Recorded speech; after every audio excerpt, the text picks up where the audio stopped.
ಎಲ್ಲರಿಗೂ ನಮಸ್ಕಾರ. Kidney stone ಇದ್ದಾಗ ನಮಗೆ ಸಿವಿಯರ್ ಆಗಿ ಅಬ್ಡೌನ್ ಪೇನ್ ಇರುತ್ತೆ ಮತ್ತು ನಾಸಸ್ ಸೆನ್ಸೇಷನ್ ಇರುತ್ತೆ ಮತ್ತು ವಾಮಿಟಿಂಗ್ ಇರುತ್ತೆ. ಸಿವಿಯರ್ ಆಗಿ ಅಬ್ಡೌನ್ ಪೇನ್ ಇರುತ್ತೆ. ನಮ್ಗೆ ಪೇನ್ ಇದ್ದಾಗ ನಮ್ಗೆ ಏನ್ ಮಾಡೋಕ್ಕೂ ಗೊತ್ತಾಗಲ್ಲ, ನಮ್ಗೆ ಅಷ್ಟು ಪೇನ್ ಆಗುತ್ತೆ. ಅಂತ ಪೇನ್ ಇದ್ದಾಗ ನಾವು ಹಾಸ್ಪಿಟಲ್ ಹೋದಾಗ ಪೇನ್ ಕಿಲ್ಲರ್ ತಗೊಂಡಾಗ ಕಡಿಮೆ ಆಗುತ್ತೆ. ಮತ್ತೆ ನಮ್ಗೆ ಸಮ್ಮರ್ ನಲ್ಲಿ ಯಾವಾಗ ಪೇನ್ ಆಗುತ್ತೆ ಅಂತ ಗೊತ್ತೇ ಆಗೋದಿಲ್ಲ. ನಮ್ಗೆ ಈವ್ನಿಂಗ್ ಬರ್ಬೋದು ಅಥವಾ ಮಿಡ್ ನೈಟ್ ಬರ್ಬೋದು ಅಥವಾ ಅರ್ಲಿ ಮಾರ್ನಿಂಗ್ ಬರ್ಬೋದು. ಸಿವಿಯರ್ ಆಗಿ ಅಬ್ಡೌನ್ ಪೇನ್ ಯಾವಾಗ ಬರುತ್ತೆ ಅಂತ ಗೊತ್ತಾಗಲ್ಲ. ಮತ್ತೆ ಈ ಸಮ್ಮರ್ ಡೇಸ್ ನಲ್ಲಂತೂ ಯಾವಾಗ ಬರುತ್ತೆ ಹೇಗ್ ಬರುತ್ತೆ ಅಂತ ಹೇಳಕ್ಕಾಗಲ್ಲ, ಅಷ್ಟು ಸಿವಿಯರ್ ಆಗಿ ಪೇನ್ ಆಗ್ತಾ ಇರುತ್ತೆ. ನಮ್ಗೆ ಪೇನ್ ಬಂದಾಗ ಟಾಲರೇಟೇ ಮಾಡಕ್ ಆಗಲ್ಲ. ಸೊ ಅಂತ ಸಂದರ್ಭದಲ್ಲಿ ನಾವು ನಮ್ಮ ಕಿಡ್ನಿಯಲ್ಲಿಂದ ಸ್ಟೋನ್ ಅನ್ನ ಹೊರ ಹಾಕ್ಬೇಕು. ಅದು ಹೇಗೆ ಅಂತಂದ್ರೆ ಈ ಕ್ಲಿಯರ್ ಸ್ಟೋನ್ ಡ್ರಾಪ್ ಅನ್ನ ನಾವು ನಾವು ಅರ್ಧ ಗ್ಲಾಸ್ ನೀರಿನಲ್ಲಿ ಕ್ಲಿಯರ್ ಸ್ಟೋನ್ ಅನ್ನ ಬಾಟಲ್ ಅನ್ನ ಚೆನ್ನಾಗಿ ಶೇಕ್ ಮಾಡ್ಬಿಟ್ಟು ಅರ್ಧ ಗ್ಲಾಸ್ ನೀರಿನಲ್ಲಿ ನಾವು 15 ಡ್ರಾಪ್ ಅನ್ನ ಅದರಲ್ಲಿ ಎಣ್ಸ್ ಹಾಕ್ಬೇಕು.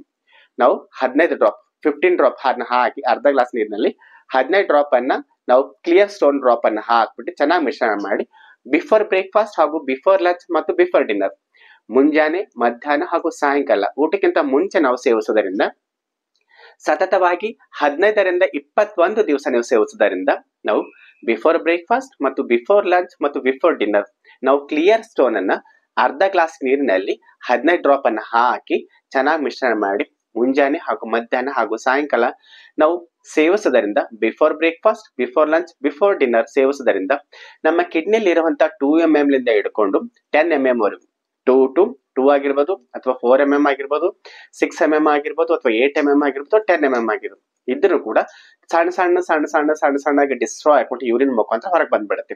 ನಮಗೆ 2 to 10 ವರೆಗೆ ಇದ್ರೂ ಕೂಡ ನಮಗೆ ಕಿಡ್ನಿಯಲ್ಲಿಂದ ಸ್ಟೋನ್ ಅನ್ನ ನಮಗೆ ಸಣ್ಣ ಡಿಸ್ಟ್ರಾಯ್ ಆಗಿ ಯೂರಿನ್ ಮುಖಾಂತರ ಹೊರಗೆ ಬಂದ್ಬಿಡುತ್ತೆ. ನಮಗೆ ಕಿಡ್ನಿಯಲ್ಲಿರುವಂತ ಸ್ಟೋನ್ಸ್ ಎಲ್ಲ ಸಂಪೂರ್ಣ ಹೊರಗೆ ಬಂದ್ಬಿಡುತ್ತೆ. ನಾವು 15ರಿಂದ 21 ದಿವಸ ಸೇವಿಸುವುದರಿಗೂ ನಾವು ಇದನ್ನ ಸೇವಿಸೋ ಜೊತೆಯಲ್ಲಿ ನಾವು ಇದನ್ನ ಅರ್ಧ ಗ್ಲಾಸ್ ನೀರಿನಲ್ಲಿ ಕ್ಲಿಯರ್ ಸ್ಟೋನ್ ಅನ್ನ 15 ಡ್ರಾಪ್ ಹಾಕಿ ಮುಂಜಾನೆ ಮಧ್ಯಾಹ್ನ ಹಾಗೂ ಸಾಯಂಕಾಲ 3 ಟೈಮ್ ಸೇವಿಸಿದ ನಂತರ ಮತ್ತೆ 2 ಗ್ಲಾಸ್ ಪ್ಲೇನ್ ವಾಟರ್ ನ ಸೇವಿಸಬೇಕು. ಮತ್ತೆ 2 ಗ್ಲಾಸ್ ನೀರನ್ನ ನಾವು ಪ್ಲೇನ್ ಅನ್ನ ಸೇವಿಸಿದಾಗ ನಿಮ್ಗೆ ಯಾವಾಗ ಬೇಕೋ ಅವಾಗ ಸೇವಿಸ ಕಂಪಲ್ಸರಿ. ಬಟ್ ಇದ್ರ ಜೊತೆಲಿ ಅರ್ಧ ಗ್ಲಾಸ್ ಸೇವಿಸಿದ ನಂತರ ಮತ್ತೆ 2 ಗ್ಲಾಸ್ ಅನ್ನ ಸೇವಿಸಿದ ನಂತರ ನೀವು ಮುಂಜಾನೆ ಹಾಗೂ ಮಧ್ಯಾಹ್ನ ಹಾಗೂ ಸಾಯಂಕಾಲ ಎಷ್ಟು ಸಾಧ್ಯನೋ ಅಷ್ಟು ನೀರನ್ನು ಹೆಚ್ಚಿಗೆ ಸೇವಿಸಿ. ಇದರಿಂದ ಏನಾಗುತ್ತೆ, ನಿಮ್ಗೆ ಪೇನ್ ಆಗೋದಿಲ್ಲ. ಮತ್ತೆ ಕಿಡ್ನಿಯಲ್ಲಿ ಸಣ್ಣ ಡಿಸ್ಟ್ರಾಯ್ ಆಗಿ ಏನ್ ಹೊರಗೆ ಬರುತ್ತಲ್ಲ, ಅದು ಯೂರಿನ್ ಮುಖಾಂತರ ಫ್ಲಶ್ ಆಗಿ ಹೊರಗೆ ಬಂದ್ಬಿಡುತ್ತೆ. ಬ್ಲಾಡರ್ ನ ಬಂದ್ಬಿಟ್ಟು ಹೊರಗೆ ಬಂದ್ಬಿಡುತ್ತೆ, ಫ್ಲಶ್ ಆಗಿ ಹೊರಗೆ ಬಂದ್ಬಿಡುತ್ತೆ. ಇದರಿಂದ ನಿಮ್ ಪೇನು ಕಡಿಮೆ ಆಗುತ್ತೆ, ಯೂರಿನ್ ಕೂಡ ಫಿಲ್ಟರ್ ಆಗಿ ಚೆನ್ನಾಗಿ ಹೊರಗೆ ಬಂದ್ಬಿಡುತ್ತೆ, ಕಿಡ್ನಿ ಕೂಡ ಸಣ್ಣದು ಹೊಡೆದ್ಬಿಟ್ಟು ಹೊರಗೆ ಬಂದ್ಬಿಡುತ್ತೆ. ಇದು ನಿಮಗೆ ಕಿಡ್ನಿ ಸ್ಟೋನ್ ಹೊರಗೆ ಬರುವ ನಿಮಗೆ ಇದು ವೇ ಆಯ್ತು. ಇದ್ರ ನಂತರ ನೀವು ಎಷ್ಟು ಸಾಧ್ಯನೋ ಅಷ್ಟು ನೀವು ಟಮಾಟವನ್ನ ತಿನ್ನಬಾರ್ದು.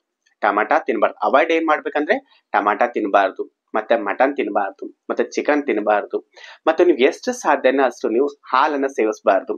ಮತ್ತೆ ನೀವು ಏನಂತಂದ್ರೆ ಸ್ಪೈಸಿ ಊಟನ ಮಾಡಬಾರ್ದು. ಎಷ್ಟು ಸಾಧ್ಯನೋ ಅಷ್ಟು ಸಾಲಿಡ್ ಊಟ ಮಾಡಬೇಕು. ಮತ್ತೆ ನೀವು ಮನೆಯಲ್ಲಿರುವಂತ ಊಟನ ಚೆನ್ನಾಗಿ ಟೋಟಲ್ ಟಮಾಟ ಅವಾಯ್ಡ್ ಮಾಡ್ಬೇಕು, ಮತ್ತೆ ಪಾಲಕ್ ಅವಾಯ್ಡ್ ಮಾಡ್ಬೇಕು. ಇದನ್ನ ಅವಾಯ್ಡ್ ಮಾಡಿಬಿಟ್ಟು ಎಷ್ಟು ಸಾಧ್ಯನೋ ಅಷ್ಟು ನಾರ್ಮಲ್ ಊಟ ಮಾಡೋದರಿಂದ ನಿಮಗೆ ಯಾವುದೇ ರೀತಿಯಿಂದ ಸಣ್ಣ ಕಿಡ್ನಿ ಸ್ಟೋನು 2 to 10 ವರೆಗೆ ಎಷ್ಟೇ ಇದ್ರೂ ಕೂಡ ಸಣ್ಣ ಡಿಸ್ಟ್ರಾಯ್ ಹೊರಗೆ ಬರುತ್ತೆ. ಇದನ್ನ ನಾವು ಕ್ಲಿಯರ್ ಸ್ಟೋನ್ ಡ್ರಾಪ್ ಅನ್ನ ಅರ್ಧ ಗ್ಲಾಸ್ ನೀರಿನಲ್ಲಿ 15 ಡ್ರಾಪ್ ಅನ್ನ ಹಾಕಿ ನಾವು ಮುಂಜಾನೆ ಹಾಗೂ ಮಧ್ಯಾಹ್ನ ಹಾಗೂ ಸಾಯಂಕಾಲ ಸೇವಿಸುವುದರಿಂದ ಕಿಡ್ನಿ ಸ್ಟೋನ್ ಸಂಪೂರ್ಣವಾಗಿ ಹೊರಗೆ ಬಂದ್ಬಿಡುತ್ತೆ. ಈ ಹೆಲ್ತ್ ಟಿಪ್ಸ್ ನಿಮ್ಗೆ ಇಷ್ಟವಾದಲ್ಲಿ ಇದೇ ರೀತಿ ಮತ್ತಷ್ಟು ಹೆಲ್ತ್ ವಿಡಿಯೋಗಳಿಗಾಗಿ ಲೈಕ್ ಮಾಡಿ ಮತ್ತು ಶೇರ್ ಮಾಡಿ ಮತ್ತು ಕಮೆಂಟ್ ಮಾಡಿ. ಧನ್ಯವಾದಗಳು.